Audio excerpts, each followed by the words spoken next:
Okay. At first, the job cuts hit lower level employees at retailers, hotels, restaurants, gyms, movie theaters, and the like. At retailers alone, over 1 million people got sacked in April, and then retailers started trimming the corporate jobs. Then airlines, constrained by the bailout package that they took under the CARES Act, offered voluntary buyouts and early retirements and shed over 400,000 employees through July. Innumerable companies have quietly laid off workers. Many companies have shut down, and all the suppliers to the industries that were hardest hit were also hit as the problem spiraled up the supply chains.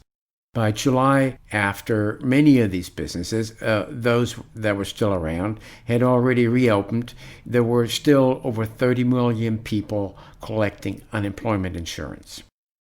Early on in the pandemic, big tech companies said that they would not lay off people for now, but they slowed their hiring and stopped hiring. So restaurants have been reopening and they've hired back some of their staff, though many restaurants remain closed and a portion may never reopen in their prior form. And retailers have reopened some of their stores and rehired staff, but many stores were permanently shuttered. Gyms and movie theaters are trying to reopen under immense difficulties, as are barbers and hair salons and nail salons and the like. While millions of these lower paid employees are now being brought back, and we see that happening everywhere, a whole new wave of layoffs has been building momentum. And now it's well-paid jobs with decent benefits at big companies, including tech companies, that are being shed.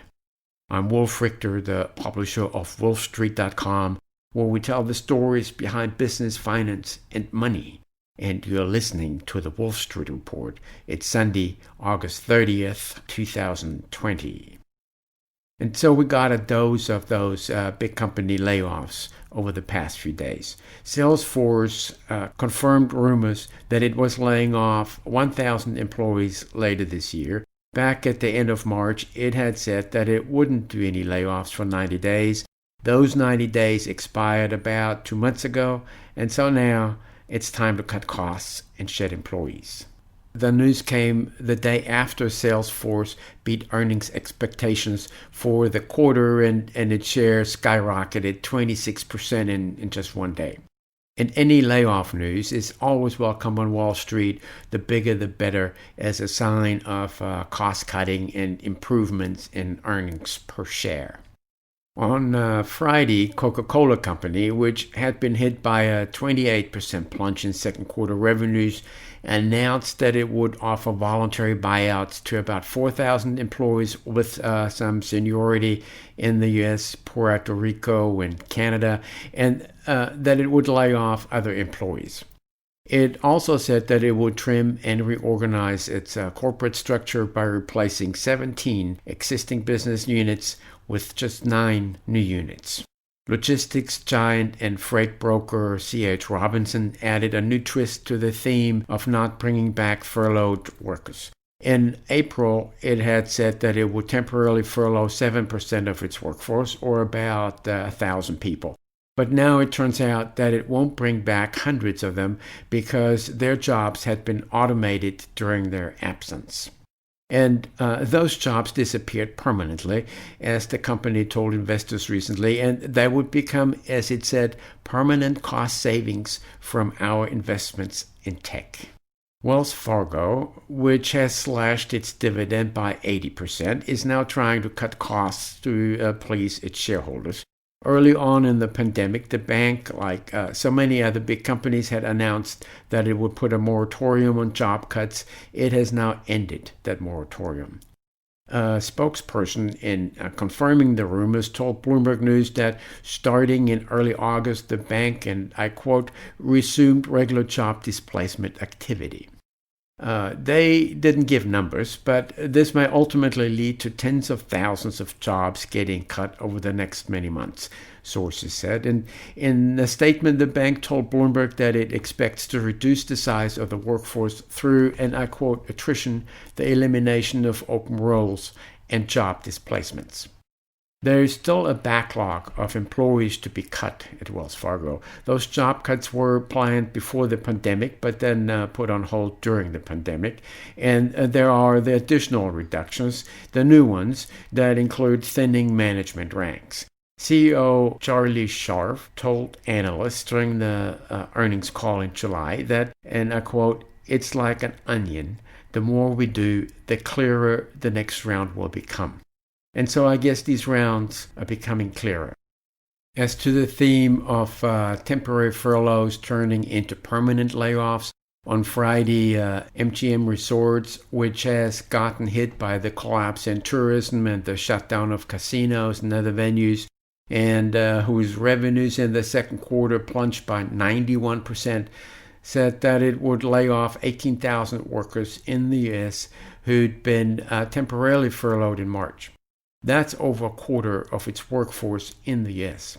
Casinos in Nevada were allowed to reopen in early June, but gambling revenues in Las Vegas were still down nearly 40% in July compared to July last year.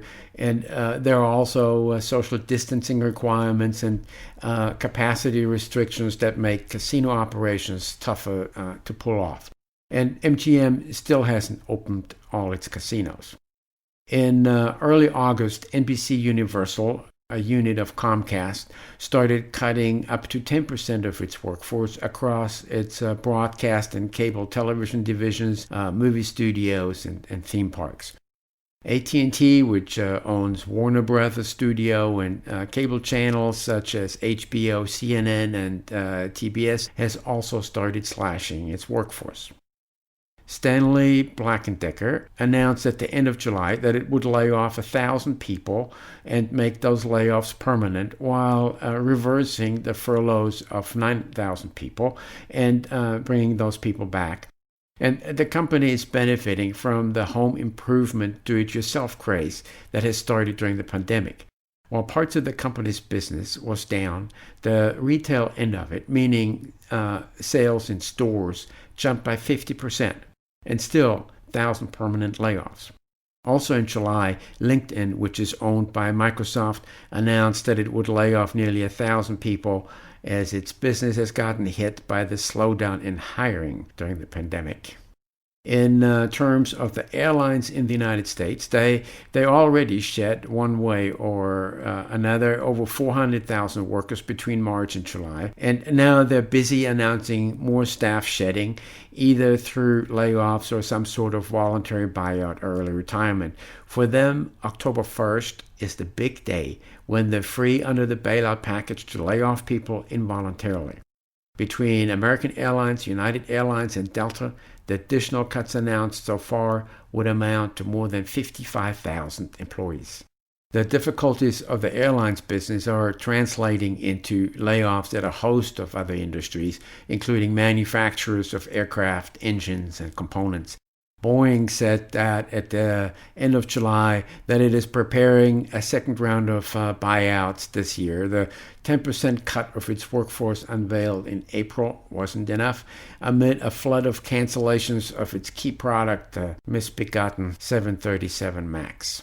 Raytheon said at the end of July that it cut 8,000 people in its commercial aviation division, which makes jet engines and airliner systems. General Electric had already announced in May that its aviation unit would cut 13,000 jobs. Oil and gas drillers and oil field services providers have been cutting jobs in massive numbers amid a surge of bankruptcy filings as both demand and prices for crude oil collapsed. A month ago, Schlumberger, the giant U.S. oilfield services provider, threw another 21,000 job cuts on top of that pile. So this is now a mix of new job cuts and temporary furloughs becoming permanent layoffs. Goldman Sachs estimated that nearly a quarter of U.S. workers that were temporarily furloughed probably won't be called back. That's millions of people. Many of these big company layoff announcements take time to become actual layoffs. An announcement in August may lead to actual layoffs weeks or months later. But other layoffs, especially by smaller companies, come to light when they're already happening or they're just happening quietly. outplacement giant Randstad Rice Smart released a survey a few days ago of human resource executives in 20 industries that found that nearly half of U.S. employers who have already furloughed or laid off staff as a result of the pandemic are considering making additional cuts over the next 12 months. So now this is no longer a knee-jerk reaction to a sudden pandemic, lockdowns, and a collapse in demand. Now it's methodical, systematic, carefully planned, and calculated. Now companies are looking at data and projections, and they're going through their workforce with a fine-tooth comb to trim costs and jobs. And we're seeing this in the numbers. Over the past 4 weeks, nearly 7 million people filed initial unemployment claims under state and federal unemployment insurance programs. This means that over the past 4 weeks, nearly 7 million people who were eligible for unemployment insurance got newly laid off. That's a huge and catastrophic number. And it includes the kind of layoffs I mentioned, well-paid jobs at big companies and carefully orchestrated and calculated moves based on projections where business is heading over the next few years. These companies don't permanently lay off that number of people just to get over a 3-month dry spell. There are now some long-term projections involved here. Over the same 4-week period, the total number of people on unemployment insurance dropped by 4 million, from 31 million to 27 million. This means that 4 million more people got their jobs back than were newly laid off. But many of these people who got their jobs back were working in retail and restaurants and in the lodging industry, in the lower end of the services sector. And at the same time, big manufacturers, tech companies, airlines, companies in the entertainment business and the like, they're now slashing jobs in large numbers. It's sort of a sector rotation of layoffs, with layoffs rotating into industry with higher pay and decent benefits, hitting many of the people that had been spared in the early months of the pandemic. And this is another bad twist the pandemic economy is serving up. I'm Wolf Richter, the top underling at WOLFSTREET.com, where we tell the stories behind business, finance, and money. Thank you for listening to the Wolf Street Report.